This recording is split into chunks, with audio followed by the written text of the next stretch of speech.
दीपक रंजन, अब 2009 का आपका वो समीकरण याद आ रहा है जब बृजभूषण शरण सिंह आपकी पार्टी से कैसरगंज से खड़े हुए जीते भी। तो क्या इस इंतजार में है क्या सपा कि अगर भाजपा ने टिकट नहीं दिया तो हम साथ ले लेंगे? देखिए पूजा, अभी हमारे भारतीय जनता पार्टी के प्रवक्ता जो है वो कामदार और नामदार की बात कर रहे थे।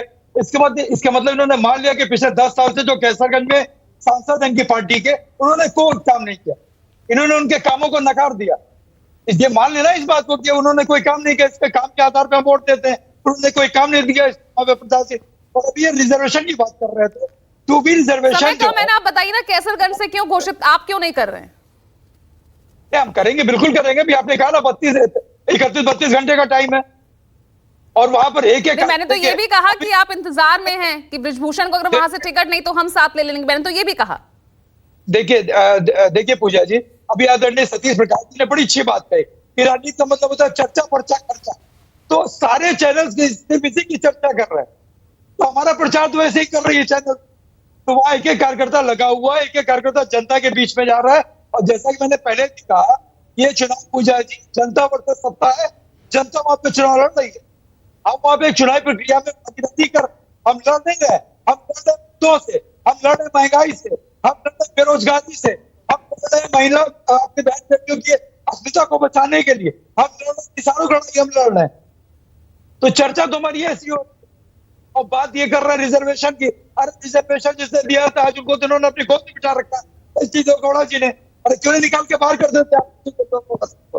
टू बी रिजर्वेशन के तहत ये प्रणाली कौन लेकर के आया? जिसमें भी आप कह रहे थे कि ओबीसी का रिजर्वेशन जो काट कर 4% रिजर्वेशन अध्यक्ष को दे दिया, तो ये रिजर्वेशन प्रणाली टू बी प्रणाली कौन लेकर के आया? आज जी देवगौड़ा साहब आपके जो है साथ आपके सहयोगी पार्टनर है उनको, और उनके भी जो तमाम बातें आप यहाँ कर रहे हैं, लेकिन मेरे सवाल का आपने कोई सीधा जवाब नहीं दिया है, घुमा दिया। मेरे सवाल के जवाब को ही आपने घुमा दिया। मैंने कोई नहीं घुमाया। मैं ये कह रहा हूँ ना कि देखिए अभी 31 घंटे का टाइम है, क्योंकि 1 घंटे पहले भी 32 घंटा आपने बताया था। अभी 31 घंटे का टाइम है। 31 घंटे का टाइम बहुत होता है। ठीक है प्रोफेसर सतीश प्रकाश, ये तीनों सीटें ये वाकई में अगर राहुल और प्रियंका उतर जाते हैं तो चुनौतीपूर्ण हो जाएगी यहाँ पर? आपका आकलन क्या कहता है बीजेपी के लिए? नहीं, देखिए निश्चित रूप से राहुल गांधी अगर उत्तर प्रदेश में आते हैं तो निश्चित रूप से कांग्रेस के कार्यकर्ता भी ये चाहते हैं। हालांकि मेरे हिसाब से एज ए राजनीतिक मुझे जो लगता है कि शायद कांग्रेस ने एक बहुत बड़ी गलती कर दी। अगर उत्तर प्रदेश के इस चुनाव में अगर कांग्रेस इंडिपेंडेंट होकर के अगर चुनाव लड़ती तो मुझे ऐसा लगता है कि कांग्रेस शायद दोबारा सरवाइव होने की स्थिति में होती।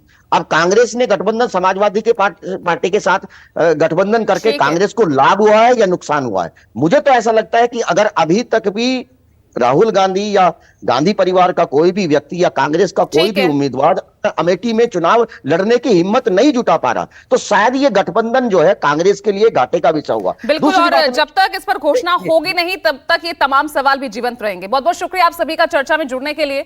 तो आज के लिए ब्रेकिंग विद एजेंडा में इतना ही, और अमेठी रायबरेली में देखना होगा कि कांग्रेस कब तक घोषित करती है उम्मीदवार, क्योंकि कल नामांकन का आखिरी दिन है। आज के लिए बस इतना ही। नमस्कार।